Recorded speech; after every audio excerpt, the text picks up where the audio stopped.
The following account of the workings of the Special Study Group is taken verbatim from a series of tape-recorded interviews I had with John Doe.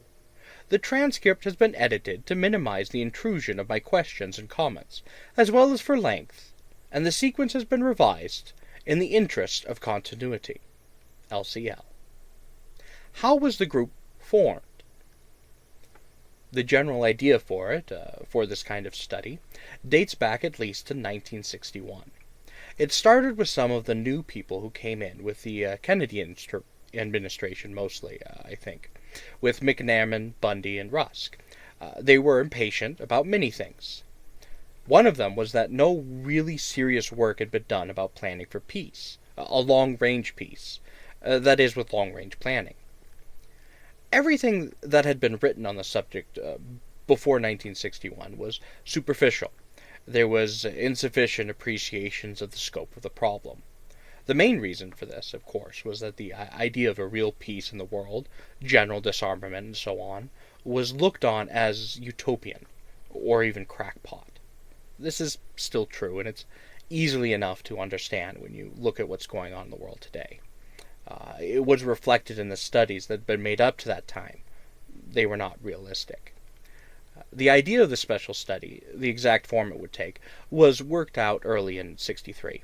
The settlement of the Cuban Missile Affair had something to do with it, but what helped most to get it moving were the big changes in military spending that were being planned. Plants being closed, relocations, so forth. Most of it wasn't made public until much later. I understand it took a long time to select the people for the group. The calls didn't go out until the summer. Who made the selection? Well, that's something I can't tell you. I wasn't involved with the preliminary planning. The first I knew of it was when I was called myself. But three of the people that had been in on it, and what the rest of us know we'd learned from them about what went on earlier. I do know that it started very informally. I don't know what particular government agency approved the project. Would you care to make a guess? All right, I think it was an ad hoc committee, more at the cabinet level or near it. It had to be. I suppose they gave the organizational job, making arrangements, paying the bills, and so on, to somebody from the state or defense of the National Security Council. Only one of us was in touch with Washington, and I wasn't the one. But I can tell you that very, very few people knew about us. For instance, there was the Ackley Committee. It was set up after we were. If you read their report, the same tune, economic reconversion, tuning sword plants into plowshare factories, I'll think you'll wonder if even the president knew about our group. The Ackley Committee certainly didn't. Is that possible, really? I mean that not even the president knew of your commission. Well, I don't think there's anything odd about the government attacking a problem at two different levels, or even about 2 or 3 government agencies working at cross purposes. It happens all the time. Perhaps the president did know, and I don't mean to denigrate the Ackley Committee, but it was exactly the narrowness of approach that we were supposed to get away from. You have to remember, you've read the report, that what they wanted from us was a different kind of thinking. It was a matter of approach. Herman Kahn calls it Byzantine. No agonizing over cultural and religious values. No moral posturing. It's the kind of thinking that Rand and the Hudson Institute and the IDA, Institute for Defense Analysis, brought into war planning. What they asked us to do, and I think we did it, was to give the same kind of treatment to the hypothetical nuclear war. We may have gone further than they expected, but once you establish your premise and your logic, you can't turn back. Kahn's books, for example, are misunderstood, at least by laymen. They shock people, but you see, what's important about them is not his conclusions or its opinions, it's the method. He has done more than anyone else I can think of to get the general public accustomed to the style of modern military thinking. Today it's possible for communists to write about counterforce strategy and minimum deterrence and credible first strike capability without having to explain every other word. He can write about war and strategy without getting bogged down in questions or morality. The other big difference about our work is breadth. The report speaks for itself. I can't say that we took every relevant aspect of life and society into account, but I don't think that we missed anything truly essential. Why was the project given to an outside commission? Why couldn't it have been handled by an appropriate government agency? Well, I personally think that's obvious, or should be. The kind of thinking wanted from our group wasn't or isn't. It had to be in a formal government operation. Too many constraints, too many inhibitions. That isn't a new problem. Why else would outfits like Rand and Hudson stay in business? Any assignment that's at all sophisticated is almost always given to an outside group. This is true even in the State Department, in the gray operations. Those are supposed to be unofficial, but really they're as official as can be. Also with the CIA. For our study, even the private research centers were too institutional. A lot of thought went into making sure that our thinking would be unrestricted. All kinds of little things. The way we were called into the group, the places that we met, all kinds of subtle devices to remind us. For instance, even our name, the Special Study Group. You know government names. When you think it would have been called Operation Olive Branch or Project Pacifa or something like that. Well, nothing like that for us. It's too elusive, too suggestive, and no minutes of our meetings, too inhibiting, about who might be reading them. Of course, we took notes for our own use, and among ourselves, we usually called ourselves the Iron Mountain Boys, or our thing, or, whatever little names came to mind. What can you tell me about the members of the group? Well, I have to stick to generalities. There were 15 of us. The important thing was that we represented a very wide range of disciplines, and not all academic. People were from the natural sciences, the social sciences, even the humanities. We had a lawyer and a businessman in our group, also a professional war planner. Also, you should know that everyone in the group had done work of some sort of distinction in at least 2 different fields. The interdisciplinary element was built in. It's true that there were no women in the group, and I don't personally think that was significant. We were all American citizens, of course, and all I can say in very good health, at least when we began we were. You see, the first order of business at the first meeting was the reading of the Dossiers. They were very detailed, and not just professional, but also personal. They included medical histories. I remember one very curious thing, for whatever it's worth. Most of us, and that includes me, had a record of abnormally high uric acid concentrations in the blood. None of us had ever had this experience of a public inspection of credentials or medical reports, and it was very disturbing at the time. But it was deliberate. The reason for it was to emphasize that we were supposed to make all our own decisions on procedure, without any outside rules. This included judging each other's qualifications and making allowances for possible bias. I don't think it affected our work directly, but it made the point it was supposed to make, that we should ignore absolutely nothing that might conceivably affect our objectivity. At this point, I persuaded Doe that a brief occupational description of the individual members of the group would serve a useful purpose for readers of the report. The list which follows was worked out on paper, and it might be more accurate to say was negotiated. The problem was to give as much relevant information as possible without violating Doe's commitment to protect his colleagues' anonymity. It turned out to be very difficult, especially in the cases of those members who were very well known. For this reason, secondary areas of achievement or reputation are usually not shown. The simple alphabetical names were assigned by Doe for convenient references. They bear no intended relation to actual names. Abel was the group's Washington contact. It was he who brought and read the Dossiers, and who most often acted as chairman. He, Baker, and Cox were the 3 who had been involved in the preliminary planning. There is no other significance to the order of listing. Arthur Abel is a historian and political theorist who has served in the government.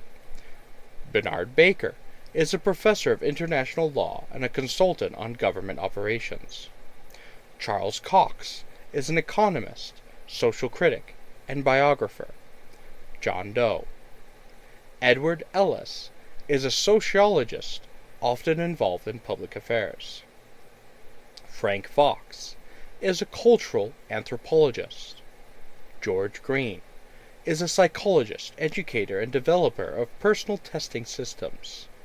Harold Hill is a psychiatrist who has conducted extensive studies of the relationship between individual and group behavior. John Jones is a scholar and literary critic. Martin Miller is a physical chemist whose work has received international recognition at the highest level.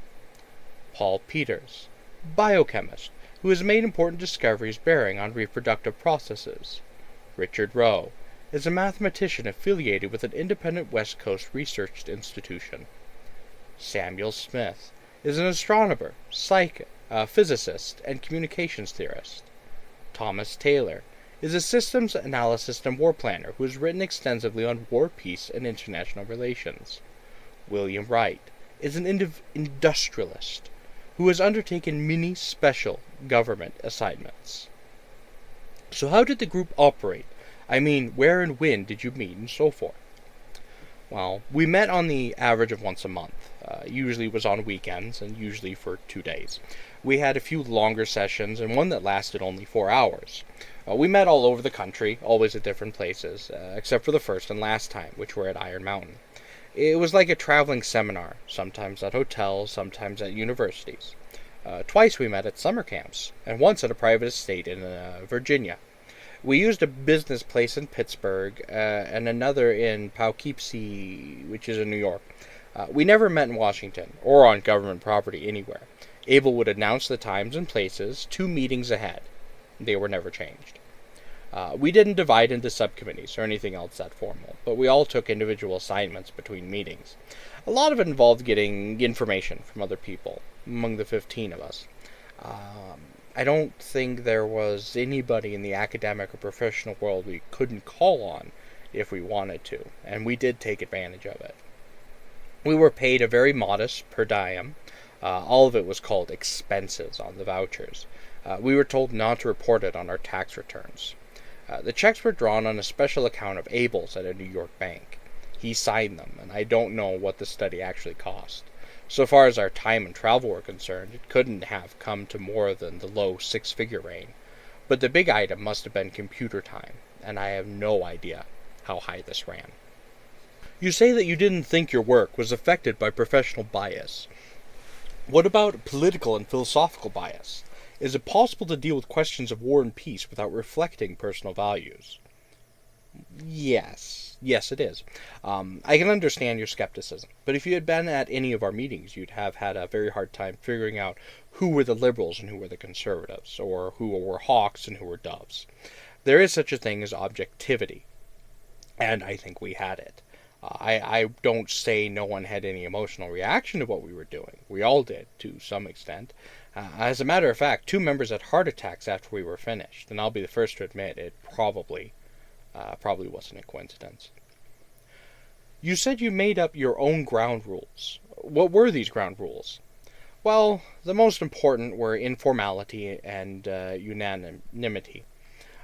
By informality, I mean that our discussions were open-ended. We went as far afield as any of us thought we had to. For instance, we spent a lot of time on the relationship between military recruitment policies and industrial employment.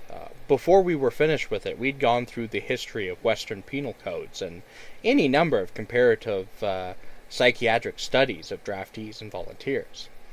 We look over the organization of the Inca Empire. We determine the effects of automation on underdeveloped societies. It was all relevant. By anonymity, I don't mean that we kept taking votes like a jury. I mean that we stayed with every issue until we had what the Quakers call a sense of the meeting. It was time-consuming, but in the long run, it did save time. Eventually, we all ended up getting on the same wavelength, so to speak. Of course, we had our differences, and big ones, especially in the beginning. For instance, in Section 1, you might think we were merely clarifying our instructions. Not so. It took a long time before we all agreed to a strict interpretation. Rowe and Taylor deserve most of the credit for this. There are many things in the report that look obvious now, but didn't seem so obvious then. For instance, on the relationship of war to social systems, the original premise was conventional from Clausewitz, that war was an instrument of broader political values. Abel was the only one who challenged this at first. Fox called his position perverse. Yet it was Fox who furnished most of the data, led all of us to agree with Abel eventually. I mention this because I think it's a good example of the way we worked. Triumph of method over cliche. I certainly don't intend to go into details about who took what side about what and when, but I will say, to give credit where due, that only Rowe, Abel, Hill, and Taylor were able to see at the very beginning where our method was actually taking us. But you always reached agreement, eventually. Well, yes, it's a unanimous report. I don't mean that our sessions were always harmonious. Some of them were very rough. The last 6 months, there was a lot of quibbling about very small, tiny points. We'd been under pressure for a very long time. We'd been working together too long. It was natural that we got on each other's nerves. For a while, Abel and Taylor weren't even speaking to each other, and Miller had threatened several times to quit. This all ended up passing, but there were no important differences. How was the report actually written? Who did the writing? Well, we all had a hand in the first draft. Jones and Abel put it together and then mailed it around for review before working out a final version. The only problems were the form it should take and whom we were writing it for. And of course, the question of disclosure. You mentioned a peace games manual. What are peace games? I did want to say something about that. The report barely actually mentions it. Peace games is a method we developed during the course of the study. It's a forecasting technique, information system. I'm very excited actually about it. Even if nothing is done about our recommendations, which is conceivable, this is something that can't be ignored. It will revolutionize the study of social problems. It's a byproduct of the study. We needed a fast, dependable procedure to approximate the effects of desperate social phenomena on other social phenomena. We got it. It's in a primitive phase, but it does work. How are peace games played? Are they like Rand's war games? Well, you don't really play peace games like chess or Monopoly any more than you play war games with toy soldiers. You use computers. It's a programming system, computer language like Fortran, Algo, Jovial. Its advantage is its superior capacity to interrelate data with no apparent common points of reference.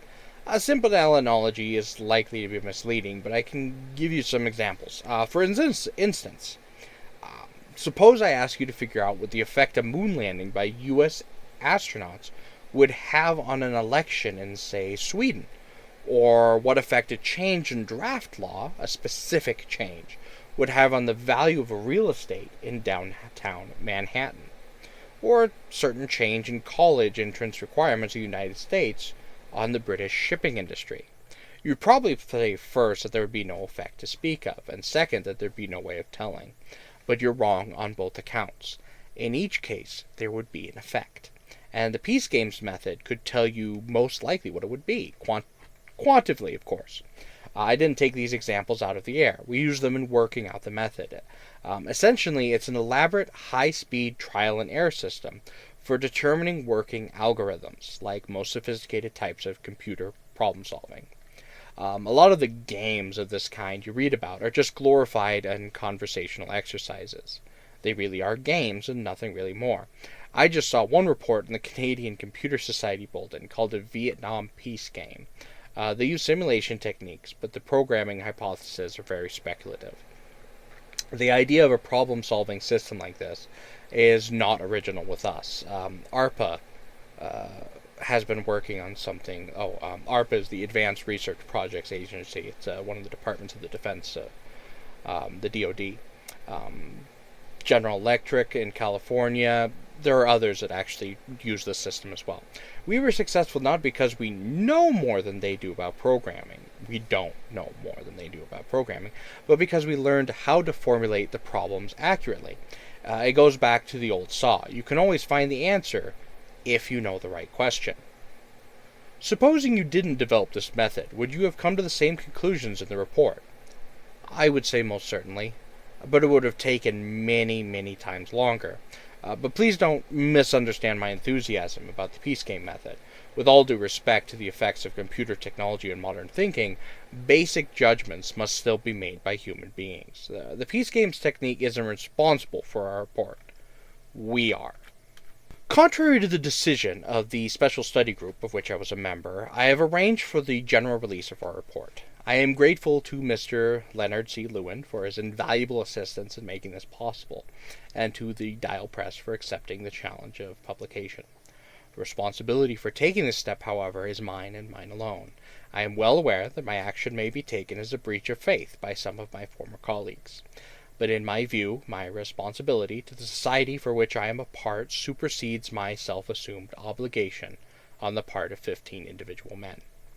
Since our report can be considered on its merits, it is not necessary for me to disclose their identity to accomplish my purposes. Yet I gladly abandon my own anonymity if it were possible to do so without at the same time compromising theirs. To defend our work publicly if and when they release me from this personal bond. But this is secondary.